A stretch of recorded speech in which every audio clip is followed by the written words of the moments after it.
guys, Anthony here for Sony, and I've been wondering just how realistic Gran Turismo 5 is. So I grabbed a professional race driver and brought him here to Venice, California and GT Studios. We're gonna have him play the game and find out how its track compares to the real track.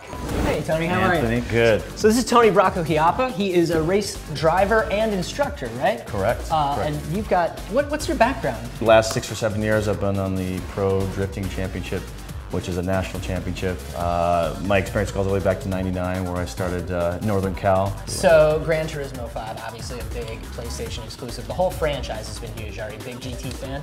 Monster GT fan, love it. I mean, from the first one when I was young all the way through the 4th and the 5th one for Prologue. I've been really itching to get 5, I can't wait. Awesome, well I'm excited to see how you think it stacks up to the real thing. Why don't you get suited up and I will see you out there. All right man, let's do it.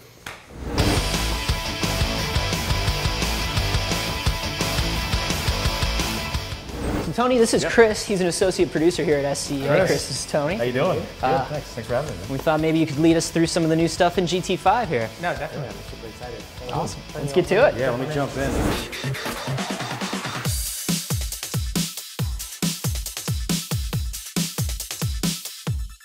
There's a really famous turn on this course too, right? The corkscrew. A lot of off-camber, a lot of banking, and you really have to think ahead. Very easy to go in too hot.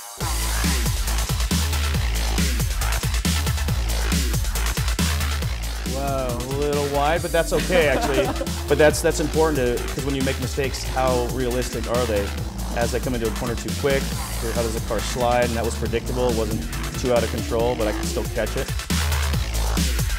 Are you feeling slight changes as you're hitting up against walls? Well, and stuff? you know, I didn't hit hard enough, so it might just be cosmetic at this point. But I think that's important because before, we all know there was absolutely no damage modeling in the game, and now, I mean, cosmetic is one thing, but more importantly is how does the car drive after you hit the wall or after you hit somebody else? Because that has consequences, and if you don't realize those consequences, then people just don't really take it seriously.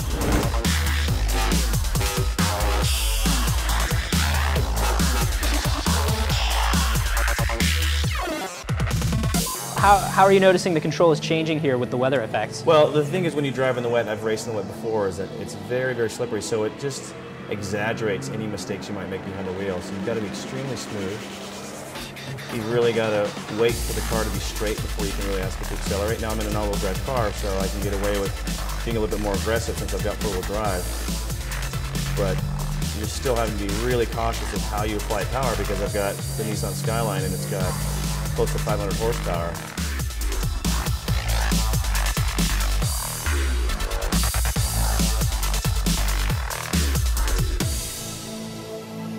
So now that we had a chance to sit down and play it, what was your overall impression of GT5? Just a better game on a lot of different fronts, from graphics to physics to weather effects. And talking about the weather effects and some of the other new features, you know, what was your favorite new feature?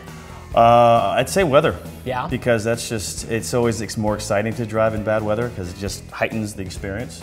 And with the rain settings in this game, you really have to stay sharp. The visibility is limited, which is exactly the way it would be normally.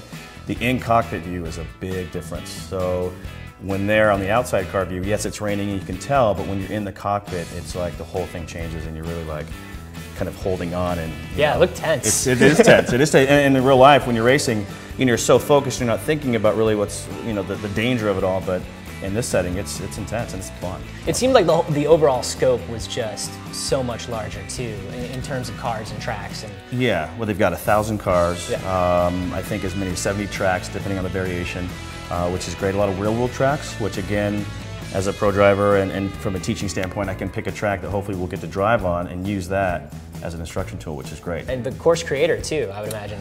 Course Creator, which kind of reminds me of some old school games from back in the day, but it's really cool. You can really adjust the width of the track, the radius of the corner, which is really cool, the length of the track, so there should be pretty much infinite possibilities with that. So overall, GT5 compared to real life, how does it stack up? Really very close. I mean, ultimately, again, you know, real life is hard to mimic, but this is as close as you're going to get. I think, again, the physics are even sharper, so it's more sensitive depending on the car you drove. So we drove the Cobra, which is an old vintage car, which is a handful.